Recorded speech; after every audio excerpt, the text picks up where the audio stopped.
All right, John, Secretary of State Marco Rubio talking up the U.S. pressure campaign against Venezuela with our own Sean Hannity last night, telling him the Trump administration won't be duped by Maduro's regime like past administrations.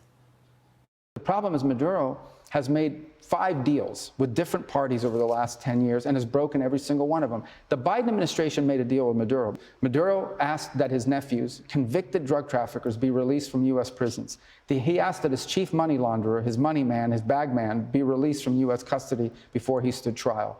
In exchange, he promised to hold free and fair elections. They suckered Joe Biden. They're not going to sucker Donald Trump. Okay, so let's bring in State Department spokesperson Tommy Pigott. Thank you very much, sir, for joining us. So Rubio is accusing the Maduro regime of what he said is openly cooperating with drug dealers and said that his leadership is what is leading to stability across South America. What say you? Well, as the secretary said yesterday, the president has authorized a counter-drug smuggling operation in the Caribbean. And the fact that Maduro is upset about it tells you all that you need to know. Every single one of those boats represents 25,000 Americans that could be poisoned by the drugs on those boats. This is a national security imperative. The president has promised to stop the flow of deadly drugs into our country, and he is delivering on that promise. All right, so what is next for dealing with Venezuela and the Maduro regime? Well, once again, talking about the drug smuggling coming into our country, the president's clear he's going to stop the drug smuggling coming into our country. The president has been very clear about the concerns he has regarding Venezuela. He's spoken to these repeatedly. Ultimately, the president is going to secure the border. He is going to stop the flow of deadly drugs into our country. He's taken action in that regard, an all-of-government approach, and we're continuing to see steps to fulfill that promise. What can you tell us about continued strikes on the alleged drug boats that we have seen so far? Will those continue, and will we be seeing an expanded military presence in Venezuela?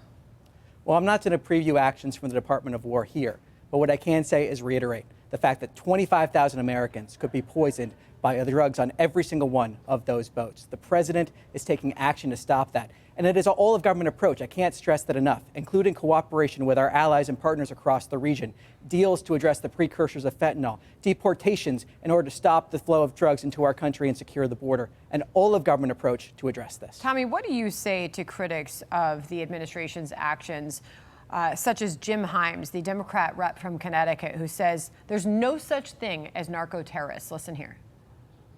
There is no such thing as a narco-terrorist. There are very, very bad narcotics people, cartels, etc., but they're desperate to make this look like it's ISIS or al-Qaeda because that's the very thin line on which their illegal use of the United States military to take these people out resides. Your response, sir? The leading cause of death for Americans aged 18 to 45 in this country are overdoses, fueled by the illicit trade of fentanyl. That is narco-terrorism, the poisoning of the American people.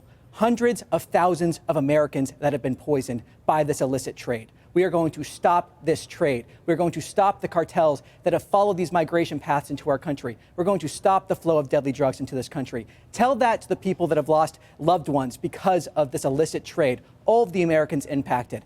The leading cause of death of Americans aged 18 to 45 being those overdoses. We're taking action here. Obviously, part of this is led by DHS and immigration, with the U.S. now halting all immigration cases, including citizenship ceremonies for nationals of 19 countries.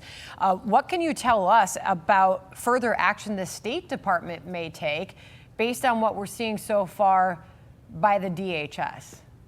Well, from day one of this administration, we have been clear that an important part of securing our border is visas. Of course, we think of the southwest border when we talk about border security, but visas are essential to this. And we have taken concrete steps to improve our vetting, to enhance our criteria for what we're looking at in terms of people entering this country. Visa revocations for those that pose a threat to our national security or want to harm Americans or have defied the terms of their visa.